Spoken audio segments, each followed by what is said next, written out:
आज संसद में राष्ट्रपति के अभिभाषण पर धन्यवाद प्रस्ताव की चर्चा की शुरुआत हुई, लेकिन राहुल गांधी ने जब डोकलाम में चीनी घुसपैठ का मुद्दा उठाया तो हंगामा हो गया।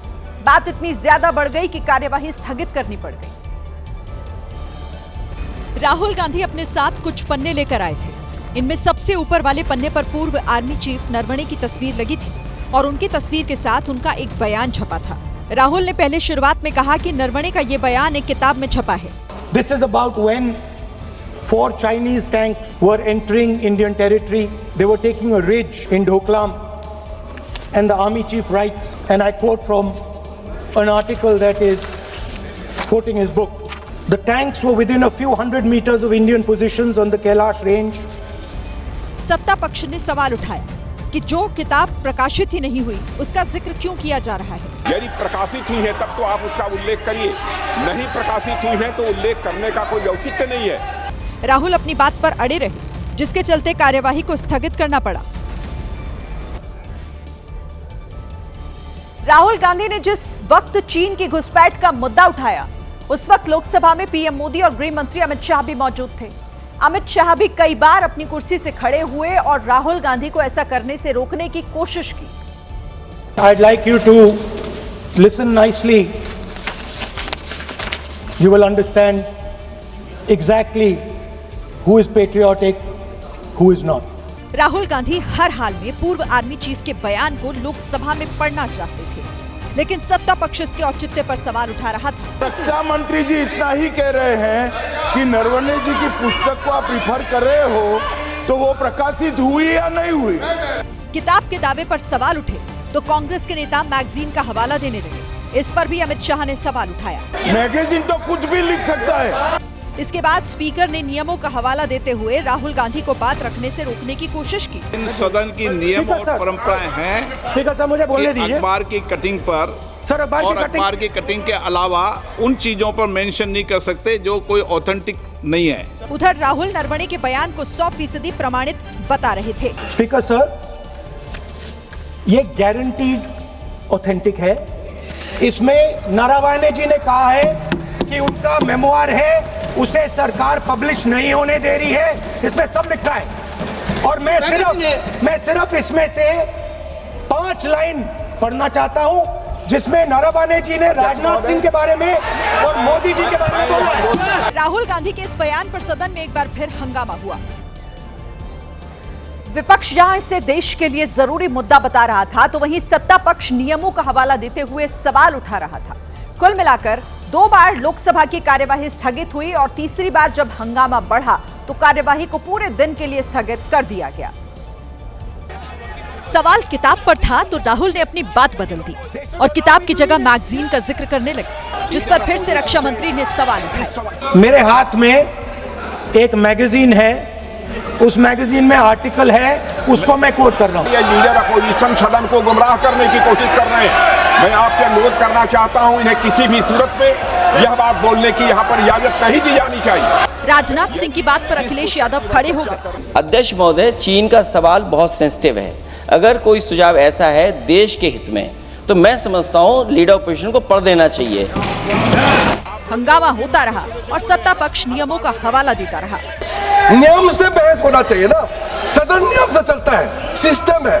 हम लोग सब चुने हुए प्रतिनिधि हैं, यहाँ किसी के मनमानी से सदन नहीं चलेगा। नियम को लेकर संसद में इतना हंगामा हुआ कि कई सांसद नियम वाली किताब खोलकर बैठ गए और पन्ने पलटते दिखाई दिए। बिहार की राजधानी पटना में नीट छात्रा की मौत के मामले में इंसाफ की मांग को लेकर दिल्ली से पटना तक राजनीति कर रहे। पटना में विधानसभा के बाहर और दिल्ली में संसद के बाहर विपक्ष ने प्रदर्शन किया। बिहार विधानसभा के बाहर विपक्ष के नेता पोस्टर लेकर उतर गए और सुप्रीम कोर्ट की देखरेख में मामले की जांच की मांग कर रहे थे। बिहार की नई एनडीए सरकार का पहला बजट सत्र शुरू होते ही कांग्रेस ने महिलाओं की सुरक्षा के नाम पर मोर्चा खोल दिया है।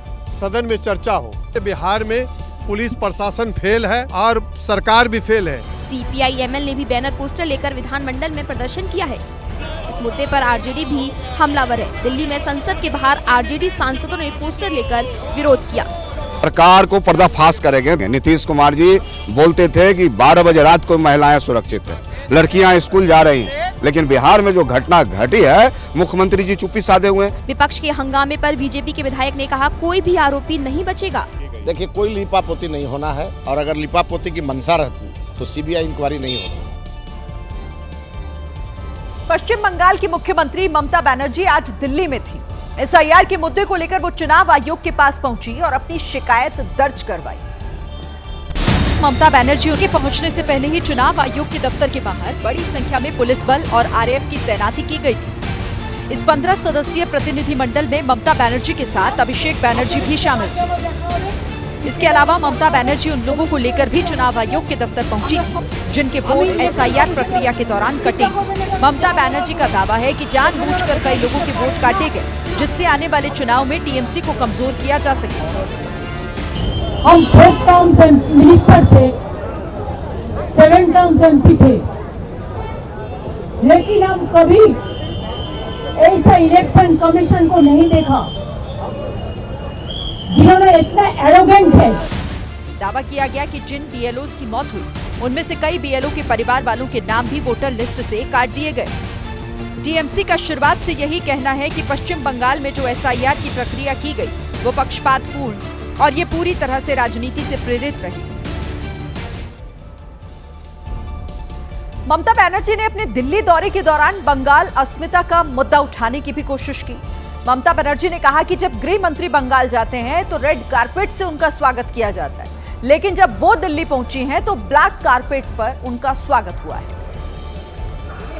ममता बनर्जी जिस बंग भवन में रुकी थी वहां से वो बाहर निकली और बंग भवन के बाहर की सुरक्षा का मुआयना करने लगी। कोई सुरक्षा दिल्ली पुलिस किसी को नहीं दे सकता है।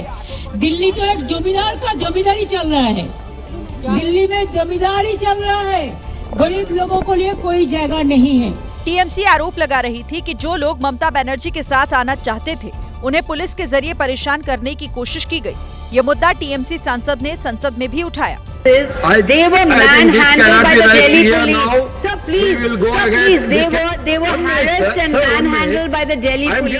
हालांकि दिल्ली पुलिस के सूत्रों ने बताया कि बंग भवन पर सिर्फ सुरक्षा बढ़ाई गई थी, किसी की आवाजाही पर रोक नहीं लगाई गई।